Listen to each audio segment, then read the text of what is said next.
Where are you going? Wait, I'm going to Boise. Did you see the previous video of Bobby? He's in Boise. And I have to be there first. Why is he just passed? He just passed. I have to get content from anywhere. I have to get this content, man.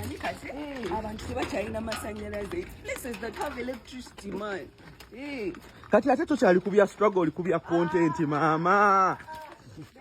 Uganda kinyuma wabula nakuregula omukulu His Excellency Robert Kyagulanyi Ssentamu aka Bobi Wine yagenze na postinga ka video era ndowooza nakwatiridde waawo n'agamba nti ali bwayise kakati tebategedde bwayisewo oba sayidi ki naye y'omwana akugambye nti alina okugenda neyekwatirawo akatambi oba wa naye ekitundu solongazi wayise bannange abantu bagadde Bobby naye nga byonna nga bigenda mu maaso era nga tutunuulira ensonga nga we ziri olunaku olwaleero LOP ne Secretary General w'ekibiina kya NUP omukulu David Lewis Rubongo yabavudde ne bategeeza nti omukulu ali bulungi era nga ssaawa yonna ajja kuvaayo ayogereko eri Abannayuganda. Press conference wennyini we bategereza bannakibiina kya NUP babawangula naye nga si bamativu ne ebikolwa ebirala ebize bibaawo ng'oluusi wawangula ate ne bakuba akaluluko olw'enkukunala ng'ebyabadde Masaka nti baddukire mu kkooti bagende beekubire ekyabadde Masaka City kandidate waffe n'awangula bulungi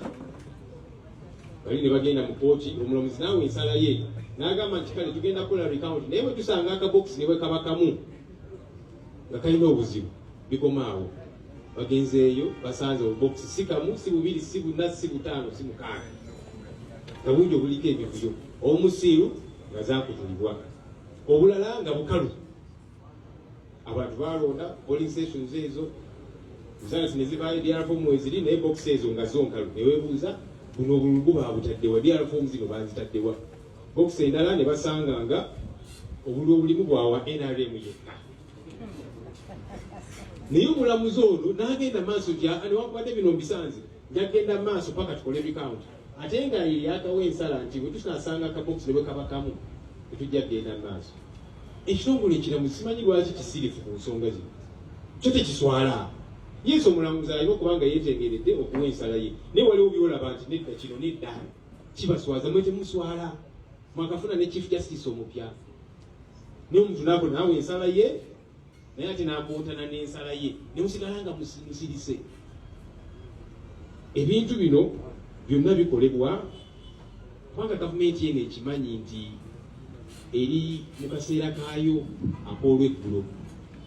kyovudde olaba bafunye akatengo bali mu panic buli bakola byonna kavuyo keereere kubanga bakimanyi nti batuuse ku kisembayo wano wennyini wasinzidde n'abanga akukulumira abannaddiini bano oli twabalaba nga beesitudde mu bungi ne beesooga maka ga His Excellency Robert Kyagulanyi Ssentamu naye kiki kyo okuva ku olwo we baagenda era abantu babadde beebuuza nga basirise nnyo tusaba abakulembeze baffe ab'ennono bannaddiini amaloboozi gammwe geeyongere okuvaayo ku nsonga zino tekimala tutera okulaba bannaddiini nga bavaayo bagaba bannayuganda bannayobeere ba mirembe chuzi biisi n'ebirala ekyo tekimala ng'osaba bannayuganda babeere ba mirembe ate ng'olwedde ba mirembe naye nga toyogera ku bikyamu gavumenti yo byekola nedda oba olimba twebaza okukosa abamu tubalaba ensangi zino boogera era tubeebaza bannaddiini abavaayo ne boogera ne bagamba nedda ekiwamba abantu kikyamu ekyokulumba amaka ga munno n'okuba mukyala w'ekikyamu n'ebirala tubeebaza naye n'abalala amaloboozi gaabwe geeyongere ensonga eno bannange si ya NUP just nga political party nedda yaffe ffenna ng'eggwanga kubanga eggwanga bwe litereera ffenna tuganyulwa eggwanga bwe biba nga teritambulira ku mateeka aba NUP si be bokka abajja ofuna obuzibu naawe wagira NRM enkya ojja kufuna obuzibu oba bajja kuwamba ng'obanyiziza abantu bakubuuze waliwa nga bawamba abalala ng'osirise so amaloboozi gaffe gonna gaveeyo yesu tukimanyi nti gavumenti eno tewulira ya mutwe munene mu njogera endala naye tusigale nga twogera tusigale nga tuli ku record ku nsonga. Naye munnange byonna nga bigenda mu maaso press conference olwewedde abaana abamu bavuddeyo ne balaga obutali bumativu mbu babadde tebasuubira ate kyakubasindika kubanga basindika abantu baabwe mu makooti nti kubanga mu makooti eno gye babasindika mbu abalamuzi abaliyo bapointingibwani. Oluvannyuma lw'okuwuliriza obubaka obuvudde eri David Louis Rubongoya nga bumutikkiddwa ekibiina kya NUP kuba tasalawo nga ye ng'omuntu, era basabye oba bawadde ababaka bakandidenti baabwe ababbibwa akalulu kano ke tuvuddemu bagende baggulewo omusango mu High Court. The same High Court nga Museveni yakajja appointinge omulamuzi nga n'omulamuzi oyo yalayirira mu maka ga President Museveni so si mu public office gy'alina okubaamu. NUP esazeewo n'egamba abaka baayo be babba obululu bagende mu High Court. The same High Court bwe twatwalayo omusango gwa 2021 bafundikira nga kwotadde n'omukulembeze wange His Excellency Robert Kyagulanyi Ssentamu nga bagugjeeyo ne baguzza mu bantu kubanga obwenkanya tebwali tebugenda kubaweebwa. David Louis Rubongoya yagambye nti muddukire mu High Court newe mubeera nga temukoze eki omusango tebagusaze bulungi, record ebeerawo era mulifuna justice. Naye jjukira nti katuli mu 2026 tetufunanga ku justice y'akalulu ka 2021 n'aka 2026 kyekimu. Nze mbadde nsuubira nti press conference ya leero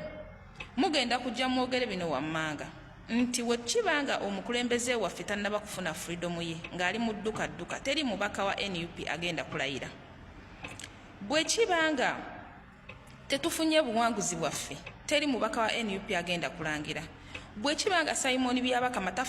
tavuddeeyo kutulaga 71% Museveni yagifuna atya teri mubaka wa NUP agenda kulayira oba teriyo kulonda leader of opposition ng'ava mu NUP kuba NUP yemwe muyina ababaka abakola ki abasinga ku ludda lwa opposition. Nze mbadde nsuubira byebyo ebintu bye mugenda okubeera nti nno mu addressinga n'embeera eri mu ggwanga n'okubeera nti nno o encouraginga ababaka abayitamu n'abataayitamu basigale nga batambuza message eri Abanayuganda okubeera nti nno bakola ki beenunula. Naye mwe mbanga mufokasinze kyakubeera nti mmwe mwabbibwa akalulu nga mmwe tageti yammwe yakubeera nti nno muyingira mu zi offices naye nga Munnayuganda abasinga basibiddwa baliira ku nsiko bajjibwa mu mayumba battibwa naye nga mwe kyemulowoozaako kwe kugenda okukayanira obuwanguzi bw'ekifo ekimu nga n'entebe y'eggwanga eba esigadde mu Museveni oyo kennyini nga mukimanyi bulungi temuyina n'ekimu kye mugenda kubeera nga mukolera Munnayuganda naye mmwe mulaga nti mukulembezza ekyogenda muloopa emisango mu High Court kuba naawe David Louis Rubongoya ogambe naawe ogenda mu High Court kuloopa nga kennyini okimanyi nti nno kana akalulu Bannayuganda wadde baalonda naye tebaayina right ku kalulu kano. Kana akalulu kaali kakulondamu kaali selective nti ono bamuwe n'ono bamuwe, ekyo mukimanyi bulungi. Okuleka nga mwagala tugamba nti mwagala genda mu High Court so that abamu ku mmwe mufuna oluwenda lwe mukolera ziddiiru ne gavumenti ya Museveni nti oyina sooka kukola ddiiru n'alyoka akuzza mu kifo ky'okola ki ky'oyagala bakuzzeemu kyo wali weesimbyewo. Mmwe abaali badde bagezaako okusigala nga mu encouraging Abanayuganda naye ate nammwe mulimu kutulaga nti mugenda kwegamba kukaayanira offices kuloopa kwegamba nti baakusinga mutandike okutuzza mwoyo kasasiro oyo rubbish gwe twali mu 2021 era nammwe gwe mwagala okubeera nga mutuzzaamu. Abanayuganda basiiba bafa, Abanayuganda babasiba babatta. Mwe muli mu kulowooza ku public offices, muli mu kulowooza kugenda kukayanira bifo nga n'ekifo kibeeramu muntu omu nga tolina nakyo ogenda kukola ng'entebe ennene waggulu ekyatuddeko musabba ng'ekyaliko Museveni. Nze ndi wano okubategeeza nti ngenda kunange kwewummuzaamuko ya kampumulemukko ku nsonga z'ebyobufuzi kambirabire in a distance naye nga sibyogerako era bw'osanga akawunti yange ng'eriko programs endala yesimanya kati ndi mu luwummula neewummuzaamukko kuba bano abantu bo babeera nga bba ekigendererwa kyabwe kyakugenda mu kkooti gye bamanyi nti nno abaliyo bakolera Museveni yabalonda ate era Museveni the same person ye yababba akalulu ye yagamba nti neddondo mumuwono temumuwa waliwo sometimes wootula n'osirikira n'ogamba nedda bwe kirituuka nga waliwo oluwendo olulala lwe tusobola okwenunuliramu break gye nnaaba neewadde ndikomawo naye as it is now nange ngenzeeko ko mu ka commercial break ndoza essaawa neerowoozeeko ate mbaddewo nnyo lemme focus ne ku ddagala lyange ne ku medication yange kati kubanga ekyo ekikolwa David Louis Lobongo yakyaze n'agamba nti mugende muddukire mu high court tasobola kisalawo nga ye omuntu era kiba kisaliddwawo ng'ekibiina kya NUP kyonna awamu mbeere bulungi eyo mukimanyi nti okulonda kukyagenda mu maaso era n'olunaku olwaleero waliwo ebibalonda naye embooka enyoose ndabyeko esemba buli edduka yabadde ku mimwa gy'abantu bannange amasasi ne batwala omusajja omukulu nga talinnya ate eno erukunjiriyo bagambye ffenna tubifiirwe obululu ne babuyiwa era kiri wano eno obululu bonna ebokisi bazimenye ziizo amagye badduse ndowooza olaba ekiri wano abamagye bajjidde mu mmotoka nga bbiri ne batujjako obululufu abalondesa ne bakolaki ne babutiikinga ne babusuula mu bokisi kabatuuze temutulabanga abatuuze kyebakoze nga bakolaki abo ebokisi nga bazaasa zonna bannange ekiri eno empungi abamagye bagize nga batikinga obululu babujja ku bapo baffe ne babubajjako ne babutiikinga ne babusuula mu bokisi era akalulu katukafudde all boxes zonna bazimenye bazaabiza sasigali kuvuga nze bannange labalaba ekiri eno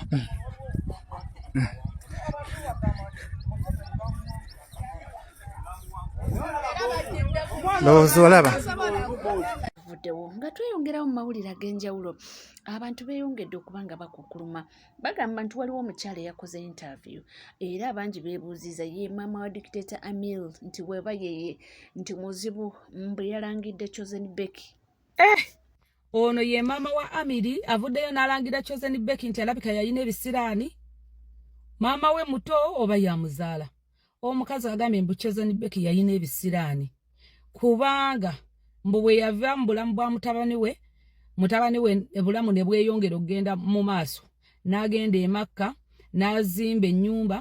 n'akola ne branches emmere kati ziri bbiri era n'agamba mukyawenga ku bantu abamu be balina ebisiraani bannange maama bw'oba gwazaala Amiri mukwano oyokeza kubanga ekituufu tosobola kimanya kiri wakati w'abaana baabo ababiri n'omwana we asobola okukulimba nazaala oba oyina okubeerayo bonna baba baana oba buli omu asobezza kyenkana ki buli omu aba mwana kasita muba nga mwamuzaalamu abaana ensonga z'abaana toyina ziyingiramu ne gwe banaakuleetera omupya tomanyi bw'agenda kubeera ajja ttandika nga mulungi amala akyuke oyogedde n'enkwata ne ku mutwe awo wenkyukidde n'embeera ttiimu Chosen Beki waaba alaba maama ayogera waatyo okisusiza mukyala interview yino eyogerwako ndabye abantu bangi nga boogera ku kintu ekyo nti omukazi yakubye ku mutwe omwana yeebale tuta oba ye yali atusibye oba gwe yali kateni oba embeera eno gye yatuyisaamu yaleetera omusajja okukola ennyo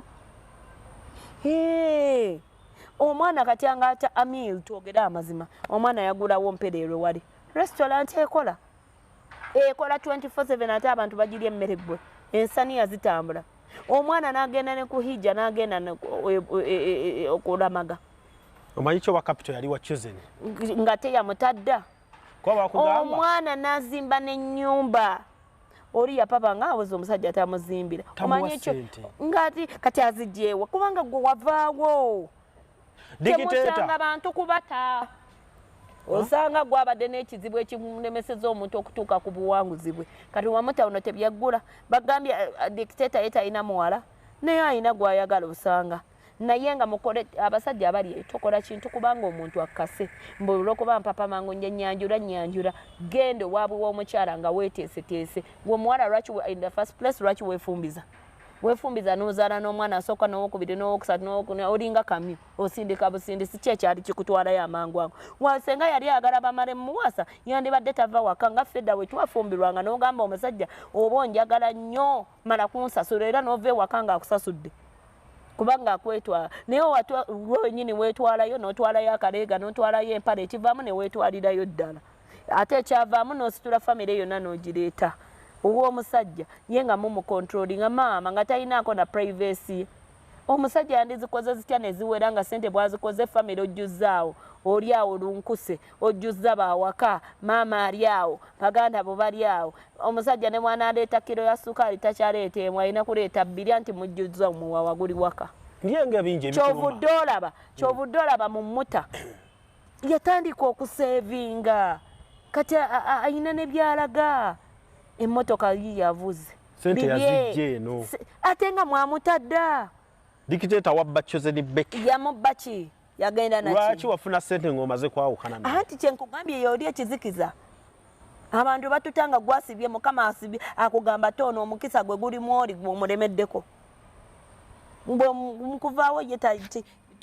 ne bakusaba sente z'amata nga tewali ate gwomu onozifuna otyanga onozifuna otyanga famire gy'obadde olabirira bangi n'oba obeera gwe wawasa kika kyonna ng'ate omwana waabwe akola ye ze yakola nga yaziteekangawo ani akugambye etteeka mbona omusajja yalina okulabirira yekka ewaka ffenna tucontributing abaana baffe bombi bw'oleetayo ekyenda nange neereetayo ekkumi kikujjako kingaoli teyaleetanga wadde omanyi kyobanga n'ebyo bye bagamba mbu teyaleetanga yadde nga yatandika dde okwemulugunya ng'alaba omukyala we osanga ayina embaliga n'abeeramu n'okubuusabuusa abaana gwe ssebo ate oba gwe omuntu amuli ku lusegerera gwatutte ng'osanga yatandika dde okwemulugunya abasajja bano boolaba balina ennaku lwa butoogera gwe ssebo omuntu gw'aleesa kuli ku lusegere nga gw'otandise okwemulugunya bw'obeera gwe n'omukazi andaba ali eyo ng'oleese omukozi ewaka akulabiririra waka ate atandise okwagala bbaawo n'otandika obitegeera amuzaddemu omwowokubiri gwe ng'osanyuka nnyo nga weemalamu okyakola bye wakolanga nawe amaanyi gakugwamu ng'omuntu naye ekyo si kikakasa mbu Amil teyalabiriranga famire kubanga yalaga ne receipt nga yaweerezanga buli weekend yalabirira tubijjewo ebyokusaaga yalabiriranga famire ye nakati akyabalabirira tali ku mukyala naye alabirira baana kubanga guli musaayi gwe bange si bigambo byange nze mbawo kubanga mbatuusa ku buli gamu agatambula agagenda mu maaso era nga mu butuufu byebyo naye ono avuddeyo n'agamba nti mutambuliza akatambi kano katuuke ku yenna bwe kikwatako tambuza vidiyo eno etuuke ku buli muntu wa wansi buli munnayuganda anti mwaba abalonda ne mukuba n'akayimba ensonga y'oweri Kyagulanyi yabagamba mujja kiwulira ogugwe agukoze teri kye mumubanja temulamba mubadde mu kyakaaba ekyamataka gagenda banga ga owningibwa by the government ettaka lyo yeno muhozi wuno kye yekola ku Twitter nze kankavunule mu Luganda abagambye I have decided to remove